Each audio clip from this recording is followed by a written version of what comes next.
So Jacob is has to flee for his life because Esau's gonna. He's pretty ticked at him for all the crooked stuff he did.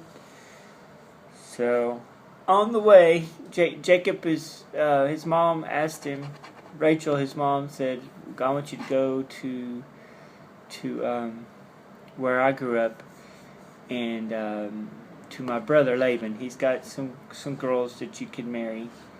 So I want you to go to his house." So Jacob's on his way to visit his uncle Laban to get a wife. All right, and on the way he's halfway there, and he reaches a certain place, and the sun had started to go down. So he takes a stone and he puts it under his head, and he lays down to sleep. And he had a dream in which he saw a stairway resting on the earth, with its top reaching to the heaven, and the angels of God were ascending and descending on it.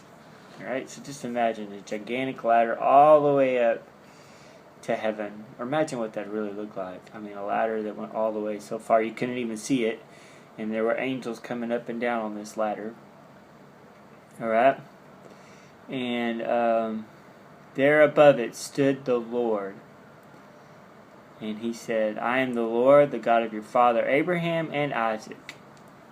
So, okay, something's really important happening here. I'm seeing angels and I'm seeing the Lord.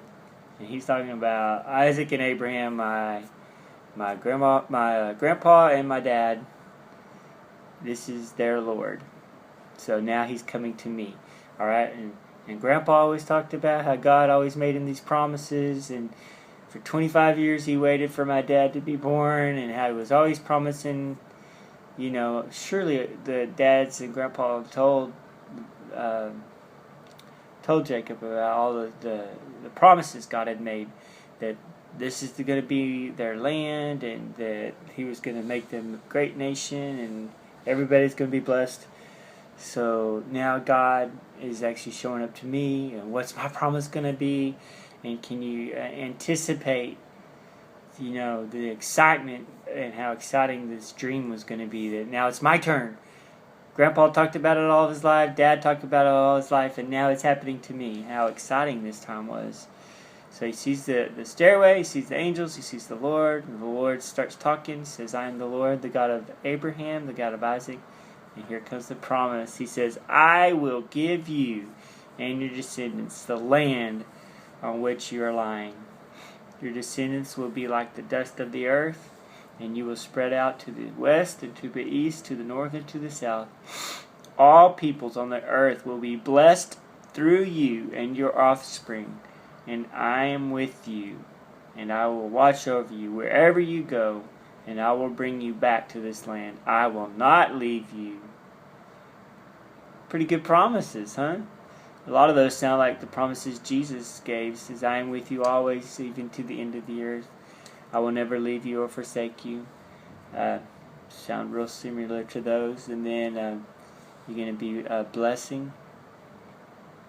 So, pretty cool, huh? And I love this one. It says, "All the peoples of the earth will be blessed through you." So it's like Jacob is actually going to be a blessing to people. And then through your kids. And we know that eventually Jesus came from Jacob. And the whole world is blessed because of Jesus. So, big, gigantic promises. Good things are going to happen. And let's remember who these good things are happening to. They're happening to Jacob. Jacob, who has stolen the birthright from Esau and swindled the blessing from his brother. So, Jacob isn't the greatest person, right? And the Lord is still going to bless him, all right? So, if you ever get into a situation where you've done wrong, God isn't necessarily going to just turn his back on you. He can still use people that have messed up. We want to try not to mess up, but if we do, the Lord can still use us. So, when Jacob woke up from his sleep, he thought, "Surely the Lord is in this place, and I was not aware of it." he was afraid and said, "How awesome is this place!" Exclamation point. This is none other than the house of God. This is the gate of heaven. By the way, side note, that verse, I believe, is the verse that we used for Gateway Church. Gateway, the gate of heaven. Alright, early the next morning, Jacob took the stone. He placed it under he bent under his head. He set up a pillar and he poured oil on it. He called the place Bethel. And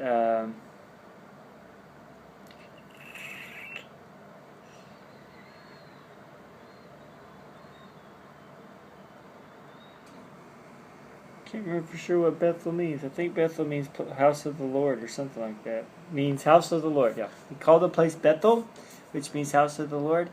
Then Jacob made a promise, okay? And he said to the Lord, he said, "God, if you will be with me and watch over me just like you promised, and take care of me and will give me food and clothes to wear so that I return safely to my father's house, this stone that I have set up before you will be God's house, and of all that I get, all that you give me, I will return to you a tenth."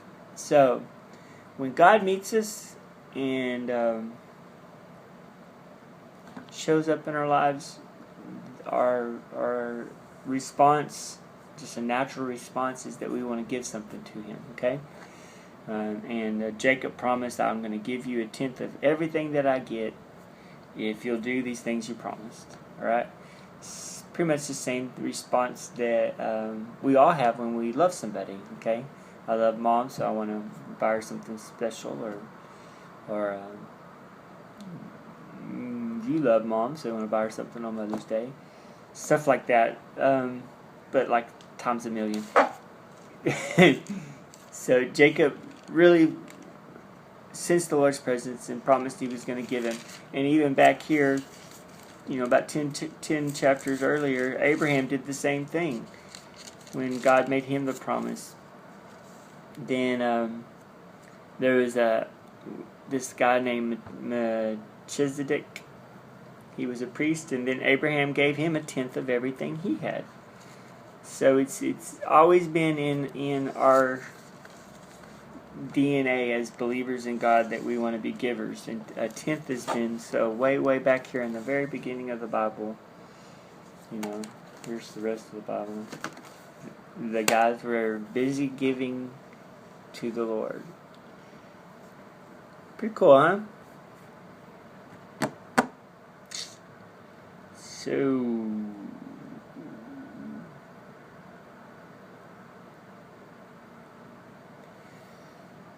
kind of a cool journey for Jacob. He left terrified of his brother Esau, that his Esau was going to kill him, and on the way met God and was given a promise. So in the middle of a bad situation, God can turn it around and make it a really great day. Sweet dreams. Tomorrow we're going to talk about Jacob getting himself a woman.